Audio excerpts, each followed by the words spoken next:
At least 3 US service members have been killed and 5 others seriously wounded during combat operations linked to the rapidly intensifying conflict between the United States, Israel, and Iran, US Central Command confirmed on March 1st. The casualties mark the first confirmed American deaths in what has quickly become a wider regional war following a large-scale joint US-Israeli offensive against Iranian targets that began over the weekend. CENTCOM said those killed and wounded were part of ongoing operations, dubbed Operation Epic Fury, that have drawn retaliatory missile and drone strikes from Tehran against US forces and allied positions across the Middle East.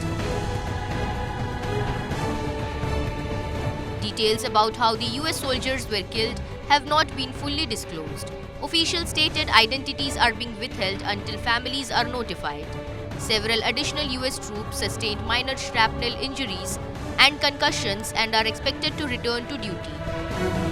CENTCOM emphasized the situation remains fluid as combat continues.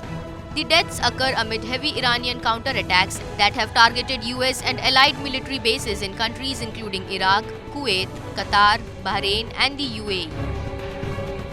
Iranian forces have launched waves of missiles and drones in response to the US-Israeli bombardment that killed scores inside Iran, including reports of high civilian casualties in some strikes.